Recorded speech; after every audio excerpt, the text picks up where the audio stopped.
Good morning. Happy Hump Day. Welcome to my corner of the universe, of the multiverse, really, and your Hump Day guilty pleasure, your midweek motivation. We're here with the Salty Goddess podcast. I'm Anne Margaret Perry, and hopefully, over time, I'm going to be able to create confidence in your competence. Be sure to follow, share, subscribe, and download. Let all your friends know that they're missing out on some great, wonderful content here. So, what are we going to talk about today? Well, oftentimes people speak to us. Maybe we're having a discussion about different things. We're going to talk about people's reactions to your success, accomplishments, and achievements. And it doesn't matter across what spectrum in which we're discussing this. It could be financial, it could be educational, it could be physical. Maybe you ran a triathlon, a marathon, maybe a 5K. Maybe you just did your personal best in lifting weights or something. I mean, you'll never see me doing that, but hey, you want to do it? Go for it. Okay? And the reason why you'll never see me do it is because I'm lazy, as all get out. So yeah. And that brings me to people's reactions. And the amazing thing to me is how so many individuals will make these comments. And they're really backhanded comments or they're virtue signaling.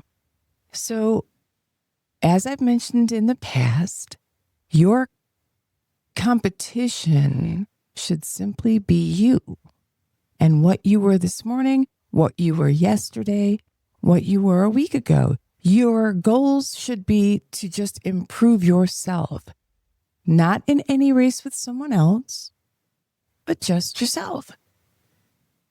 Worry about yourself and yourself only.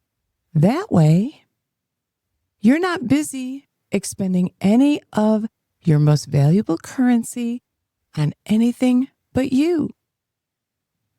So, you shouldn't be concerned with others' achievements unless that person, is maybe your child, your lover, your partner, your closest friend, or maybe a sibling that you care very much about, a parent, a grandchild. You get what I'm saying.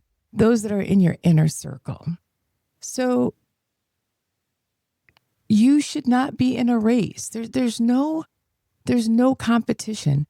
Your competition is just you. Maybe you set a goal.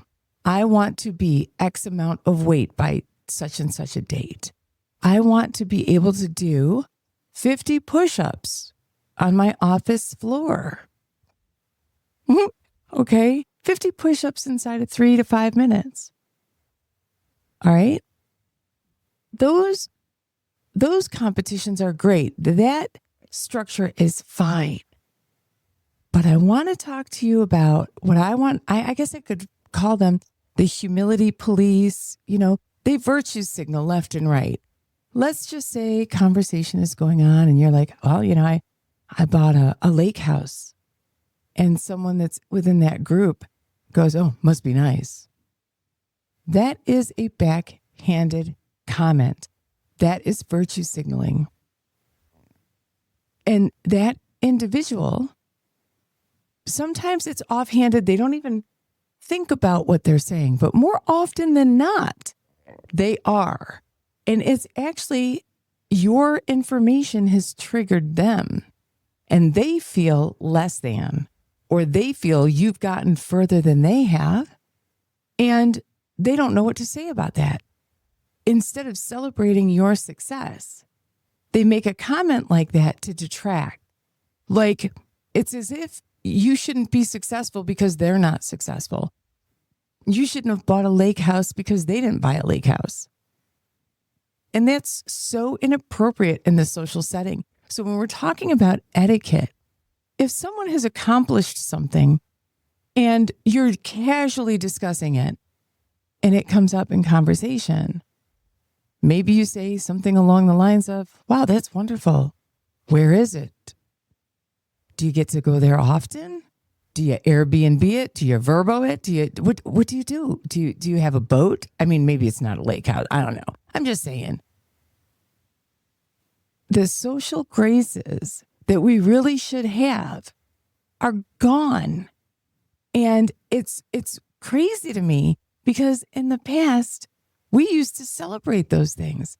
And I promise you, if you're the type of person that's going to say to me, well, it must be nice, I'll tell you how nice it is. I get up every day, just about every single day at 4 a.m. And I go to bed after 2200 every single night. Sometimes even later. Oftentimes even later. I work and I work hard. I work hard for my money. I work hard to manage my money well. I work hard to take care of the things that I buy. That's not it must be nice. That's hard work. So instead of saying to someone, oh, it must be nice, you should try saying, that's phenomenal. That's wonderful. Look at you go. Woohoo. Now, maybe you're feeling salty about it. I don't know. But to make a detracting, backhanded comment like that to someone is very disrespectful. Very disrespectful. And it's called virtue signaling. I see it all the time, even in media, when I hear people say, like recently, Elon Musk combined two companies, Starlink, no, not Starlink, sorry, SpaceX and XAI. And they reported that his worth is like $895 billion. And there's all these people in the comments saying he should give that to charity. He should feed the poor. He should end world hunger. Oh, yeah? Well, why don't I take your estimated worth and give it to charity? Does anybody come into your home and tell you how to spend your money? I bet they fucking don't. Or at least if they do, you're going to shut them down right quick. Won't you? Yeah, you will. Since when is it acceptable for us to tell someone else how to spend their money? Do you have anything to do with Mr. Musk? No, you don't. Same thing for Jeff Bezos. You don't have any right to tell another person how they can spend their money, unless, of course, you are fucking them, funding them, or feeding them. And then I certainly hope that you're friendly, firm, and fair when you have those conversations. Okay? 2 different takes on the 3 F's of life. What right does anybody have to come into your home? You don't know Elon Musk other than to see his picture or to hear him talk about SpaceX and XAI and all that. Get out of here. Why don't you come on over to my place and tell me how to spend my money? You will find yourself in the middle of the road very, very quickly, probably getting hit by a Mack truck. You don't do that. Since when did that become socially acceptable? And if you want to talk about socialism and how it's so gross to see someone with that much net worth, why don't you try taking the risk? Why don't you take your money like Bezos did and start his company in the garage of his home? Oh, yeah, because you don't want to take that risk. You like getting your paycheck every week, don't you? Yeah, you wouldn't dare take a risk like that. So then shut up. Oop, there it is. No, hush. You have no right to make those comments. You have no right to tell someone else how to spend their money. And if you want to talk about socialism, let's talk about some of the political organizations across the planet that have engaged in socialism. It's really weird. Now they have super rich people in those countries, don't they? Yeah. I don't see anybody telling them how to spend their money. Okay?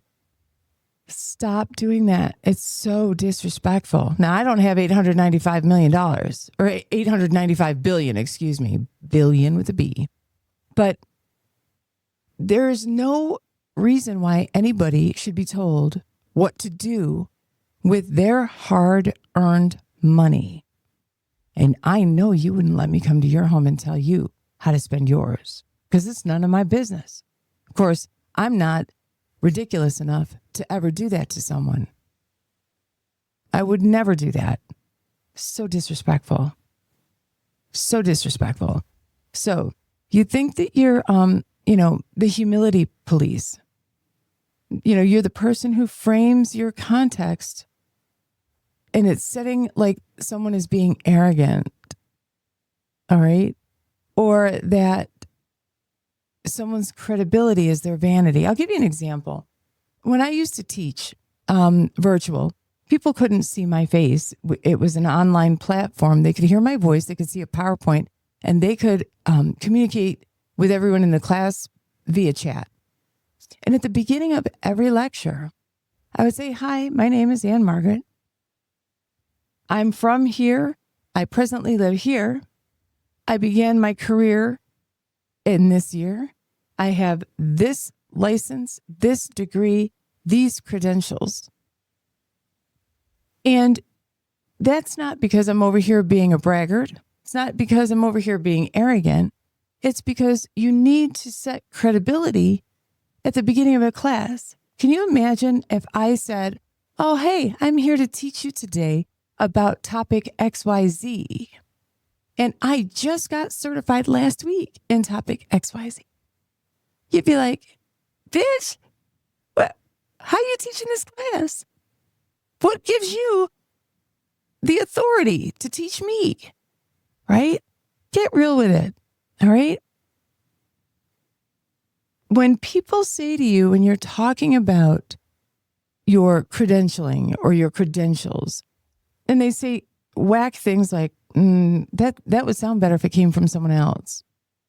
Someone else talking about your accomplishments, when they talk about it versus you talking about it, it carries more weight. You shouldn't sing your own praises. You shouldn't believe your own press. It sounds braggy when you say it yourself. Or you don't need to tell people your credentials. Let your work speak for itself.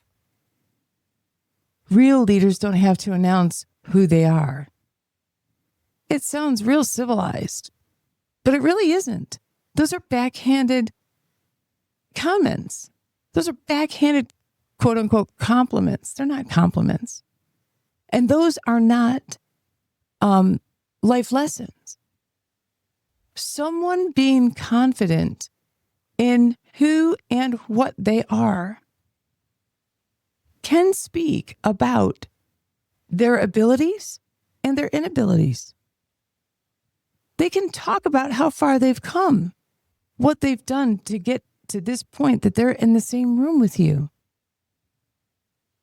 Oftentimes, the individuals that say, "Oh, your work will speak for itself," are the ones that don't have any credentials and feel less than when they find out about yours. And let me tell you something. I have tons of postnominals. Does it make me better than anybody else? Some individuals that I know that either have a high school diploma and no college, or some who haven't even finished high school and they're adults and they never finished high school, are some of the most intelligent people I have ever met. Okay? This is not, virtue signaling. This is not me trying to put somebody else down. None of that. None of that.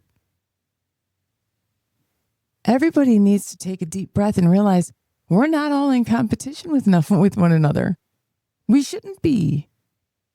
I will tell you, there are individuals on this planet, there are people that I work with that have a list of strengths that I don't have. I'm not envious. I'm not jealous. And those mean two different things, by the way. Okay?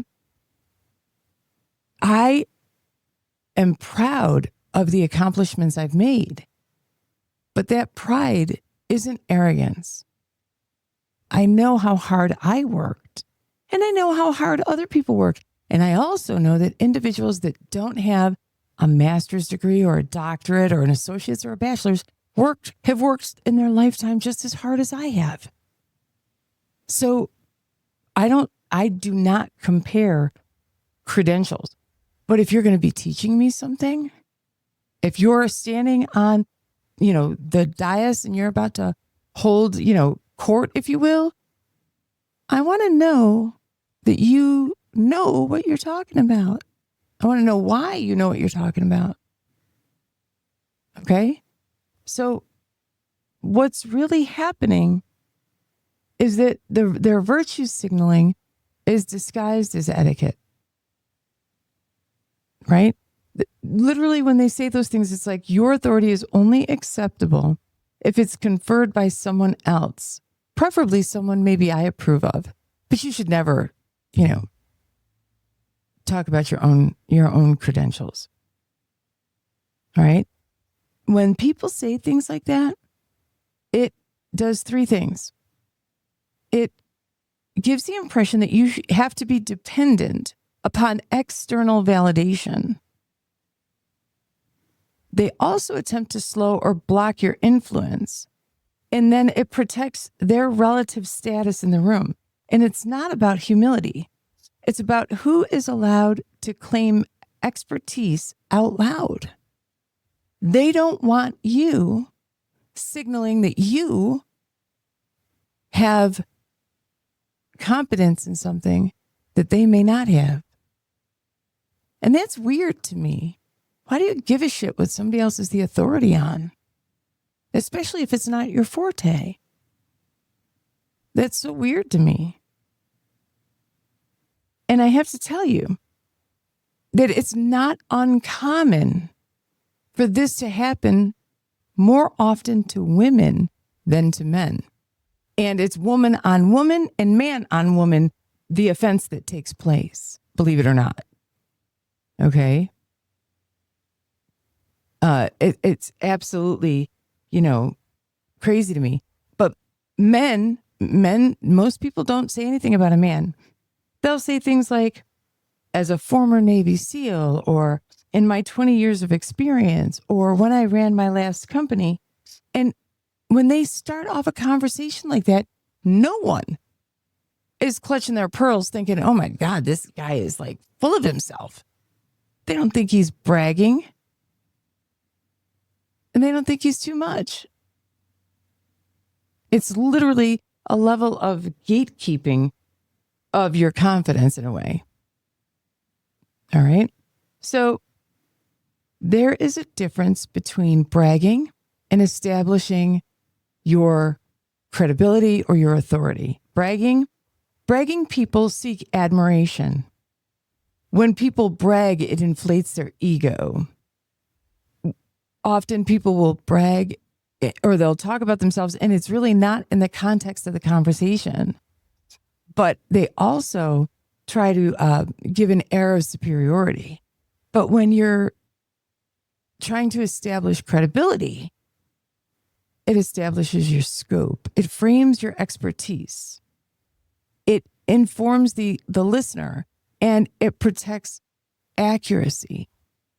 Right? If two people are on a stage and one will tell you, we're here today to talk about medicine. I'm a master's prepared nurse practitioner with 35 years experience in medicine, starting as an EMT and working my way up to a master's in nursing. Versus someone who says, well, I sell essential oils. I'm not picking at anybody. I'm just saying, if you're looking for medical context, who is the authority at that point? Who has the credibility? Who has the expertise? And which one of those people will protect evidence-based medicine?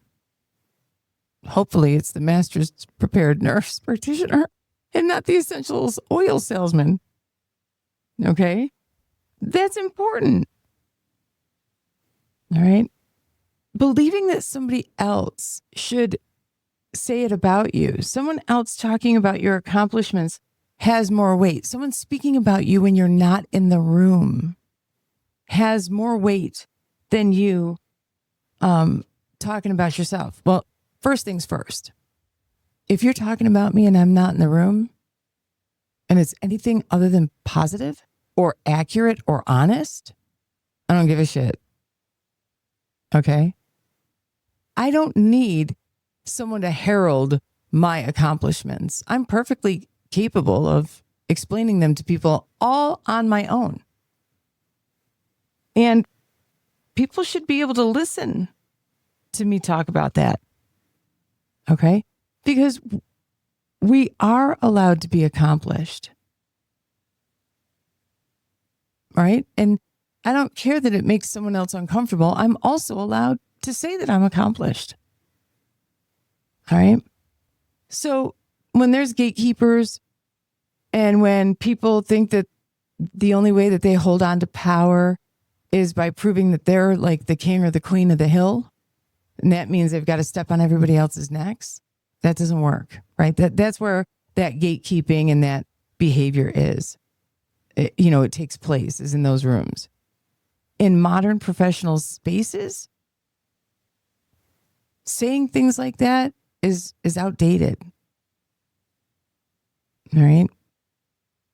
When you don't state your credentials, people assume you don't have any.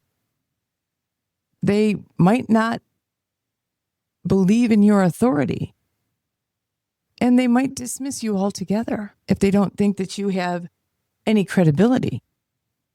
Right? Just like that person who walks in and says, I just got the ink is still wet on my card. Or I just cleared the online system yesterday. And Courtney, I just showed up on the system yesterday. Check online. All right. So explaining your credentials isn't bragging. It's ethical framing. If my experience matters to the conversation, I don't need a hype man or woman to herald my movement in that room. If I don't tell you who I am, somebody else in the room is going to decide who I'm allowed to be. And I've outgrown that shit, friends. Like, I know who I am. I know what I am. All right. Humility isn't pretending you don't know what you know. It's knowing exactly what you know and not exaggerating it. Don't forget that. Exaggerating it. That's the important part. How many of us know those people that literally will say things that are untrue about their, education history, employment history, or even the things that they've ever done, whether it be in the realm of medicine or whatever it is that they're talking about. We all know people like that, don't we? I can't tell you how many times I've listened to somebody tell a story about like an EMS call they've been on. And it's not that it sounds strangely familiar. It's that they're literally taking someone else's call and someone else's experience and saying it was theirs and theirs alone. And that's really weird to me. Like why would you want to do that? Why would you want to live a farce? Why do you want to give up, give this facade that you saved the day or saved someone's life and you weren't even there. You weren't even in the same county as they were. That's the part that's wild to me. And I'm seeing more and more of that every year. Or individuals claiming that they've been traumatized by calls that they were never on. Or medical experiences that they never had. It's wild. I don't know if everybody is so unhappy in their own lives. They make up an entire fantasy life. And then they're like playing a game It's almost like they're using the 2026 version of Dungeons and Dragons. They're rolling the dice. Oh, what am I going to talk about today that isn't true? So it's so weird to me. I like reality myself. I like reality. So the real red flag is that people who truly respect your competence will not ask you to minimize it. Okay? They don't flinch when you lay out your credentials. All right? They don't need a third party to legitimize you, and they don't need to reframe your authority and call it ego or bragging. They listen. Okay? You know, I don't need someone else to announce my accomplishments like I'm royalty entering a ballroom for a state dinner. I can state my credentials because I did my work. Okay? And I let my work back up what I had to say. Okay? It's simple. It's simple, my friends. All right? So don't let people virtue signal you. Some things that are disguised, they think that they're, giving you like career advice. All right? When individuals try to shrink your achievements, all right, while they're pretending to be kind, they'll say things like, must be nice. Well, not everyone has those opportunities. I mean, anyone could do that with the right resources. Ooh, you got lucky. That's great for you. I guess it all worked out. Some individuals will try to take the moral high ground. And they'll say things like, they imply your success came at the cost of being a good person. Like, I just care more about balance, life balance than achievement. I value peace over money. I'd never sacrifice my family for work like that. I don't need external validation to feel successful. I'm not driven by ego. My ass, you ain't. Bitch, please. You know you are. Then, also there's these martyr people. They center their struggle to neutralize your wins and your accomplishments. And they'll say things like, well, some of us don't have that luxury. Or they'll say, that's great, but I've had it really hard. I promise you, friends, nobody knows what path anybody else has taken unless they're within the inner circle or it was plastered all over the news or something, okay? Everybody has obstacles and barriers in their life. Everyone. Trust me, everyone has them. They might also say, well, try doing all that if you have kids or you've got an illness or if you've got, staggering debt. And then people say, not everybody can hustle like that. Well, some of us actually have responsibilities that keep us from being able to, do all that. Trust me, I have responsibilities. Trust me. Those backhanded comments, they think it's praise. But truth, it's emotional violence, believe it or not. It really is. They say things like, I'm surprised you pulled that off. Wow. I didn't think you'd go that far. Or, wow, we never thought you'd get that far. You're braver than I am, I guess. I could never do that. Or they'll say, good for you, I suppose. They also, it just, for me, friends, it just blows my mind. All right. It blows my mind that people can't champion you, can't cheerlead for you. I mean, I feel like everybody should be issued pom-poms so that they can get it through their heads that someone else's success does not minimize them either. We all start our journey at different places on a path. And sometimes things happen and we have to travel backward to start moving forward again. And I absolutely can see that and understand that for people. And it would be really great if other people could do it for you as well. So I'm saying to you guys, don't let this stuff bother you. All right. And I'm going to finalize this by saying some of the loudest individuals who are detracting from you or aren't supporting you, they aren't championing you, they don't even have to say necessarily anything, but their behavior speaks volumes. Okay. These are the individuals that when you make an accomplishment or when you make a goal, when you meet a goal, when you do something, they're just quiet. There's no congratulations. There's no acknowledgement. There's definitely no pom-poms. I promise you that. They'll often change the topic. Okay. Or they'll even distance themselves for a short time.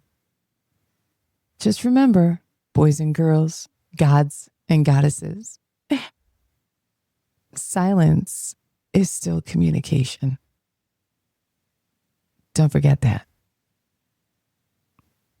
Now, also, don't let those that are what I would call competitive undercutters say things like, do you really need all that? When's enough enough? That seems like a lot.